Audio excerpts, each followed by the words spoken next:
Bonjour et bienvenue sur la solution monjuridique.infogreffe. Aujourd'hui, nous sommes sur une société test nommée SAS MJ sur laquelle nous allons étudier le module titre. Alors comme vous pouvez le voir, dans l'onglet Accueil, vous avez tout d'abord un tableau de bord qui va reprendre l'état de la société à l'heure actuelle. Donc cela comprendra le nombre de bénéficiaires, à savoir le nombre d'actionnaires ou d'associés, ou encore plus largement toute personne détenant des titres au sein de la société.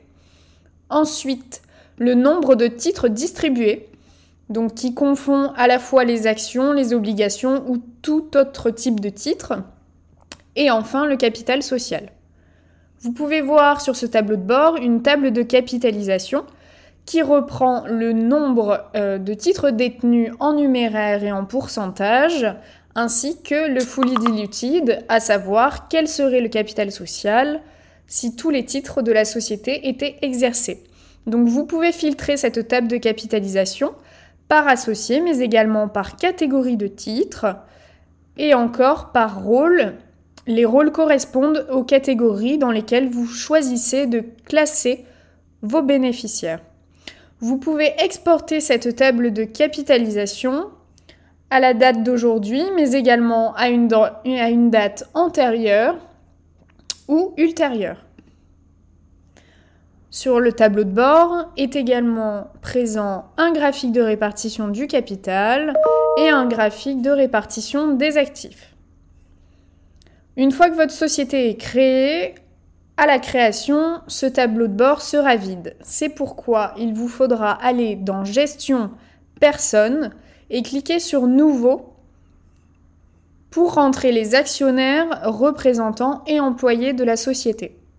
Pour cela, vous cliquerez sur les différentes étiquettes pour remplir les informations et vous cliquerez en bas sur Ajouter. Comme vous pouvez le voir, dans la liste des personnes, vous pouvez attribuer plusieurs qualités à une même personne. Lorsque celle-ci sera représentant, un petit R figurera dans la colonne catégorie.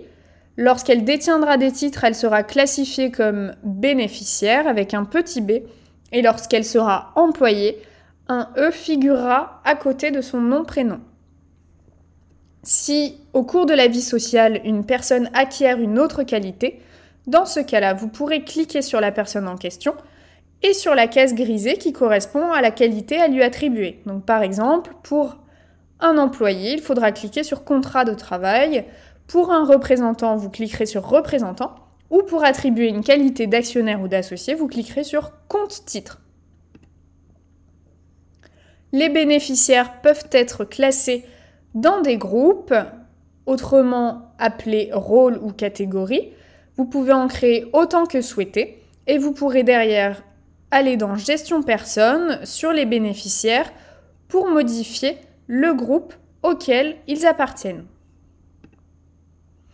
Alors pour un actionnaire, vous pouvez cliquer sur lui et visualiser son ou ses comptes titres. Donc pour cela, vous irez dans Compte et vous pourrez ajouter autant de comptes que souhaité.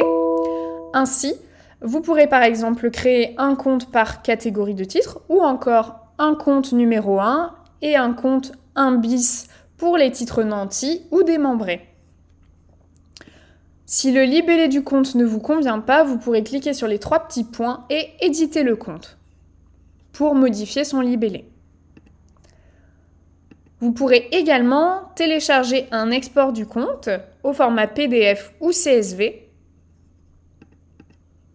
Et donc le compte comprendra une liste des mouvements ainsi qu'un résumé des types de titres détenus en pleine propriété ou, s'ils sont démembrés, en nue propriété ou usufruit.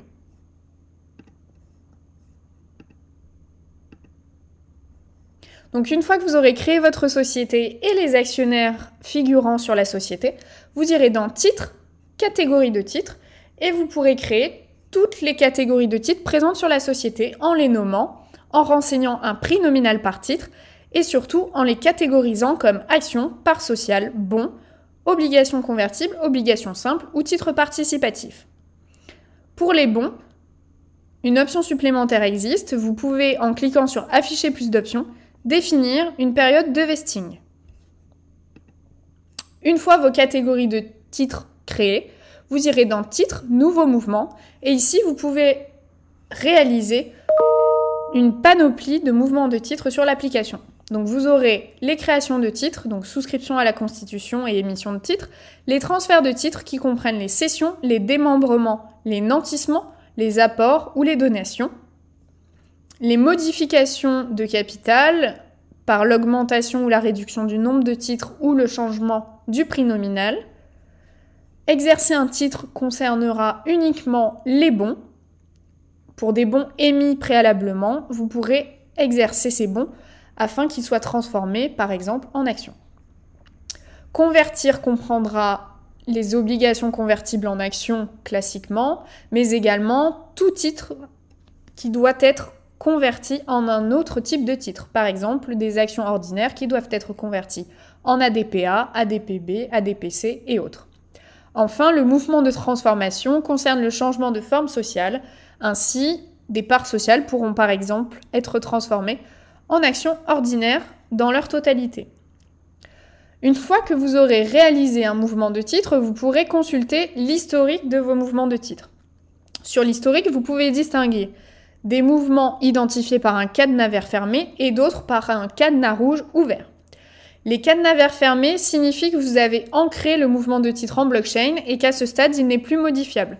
Vous pourrez uniquement télécharger une attestation d'ancrage qui correspond à une attestation d'inscription en compte titre que vous auriez tenue au format papier. Très important, sur l'attestation d'ancrage figure la preuve légale, la preuve cryptographique qui permet d'identifier le mouvement de titre en blockchain. Elle est unique pour chacun des mouvements de titre.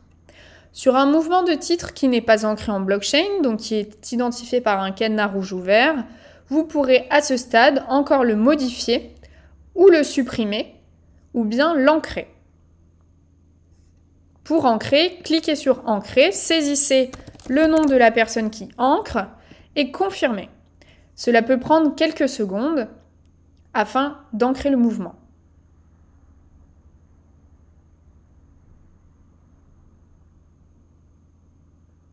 Une fois le mouvement ancré en blockchain, cliquez sur Consulter le registre pour revenir sur l'historique.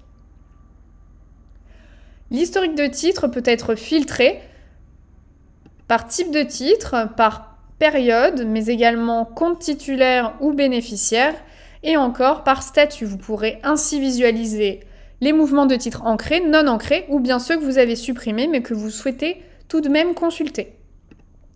Vous pourrez exporter cet historique au format PDF ou CSV. Attention, l'historique des mouvements de titre n'a pas de valeur légale en tant que tel, car il comprendra à la fois les mouvements non ancrés et les mouvements ancrés. Une fois que vous aurez repris votre historique ou saisi simplement les mouvements de titre de votre société, vous pourrez aller dans l'onglet Registre afin d'éditer votre registre des mouvements de titre. Celui-ci ne comprendra que les mouvements ancrés en blockchain, identifiables par un cadenas vert fermé dans votre historique. Seul le registre des mouvements de titre a une valeur juridique identique au registre des mouvements de titre papier, car c'est l'ancrage sur un dispositif d'enregistrement électronique partagé qu'est la blockchain qui permet d'inscrire les titres sur un compte. Enfin, dans l'onglet Outils, vous aurez à disposition des ordres de mouvement et des certificats de cession de droits sociaux qui sont des PDF pré-remplis à partir des informations saisies sur l'application que vous pourrez éditer après avoir effectué des transactions sur l'application. Vous pourrez pour chacun des documents modifier les informations saisies et les envoyer pour signature aux parties concernées.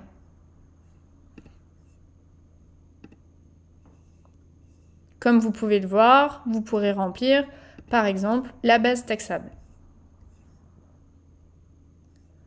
Dans l'onglet Coffre-fort, vous aurez par défaut un dossier Registre des mouvements de titre dans lequel viendront se ranger les documents annexés au mouvement de titre, mais également les ordres de mouvement et les certificats de cession de droits sociaux que vous aurez fait signer via la plateforme. Ainsi, vous retrouverez des sous-dossiers au numéro des transactions concernées avec vos ordres de mouvement ou certificats de cession de droits sociaux au statut signé que vous pourrez retrouver à cet endroit-là.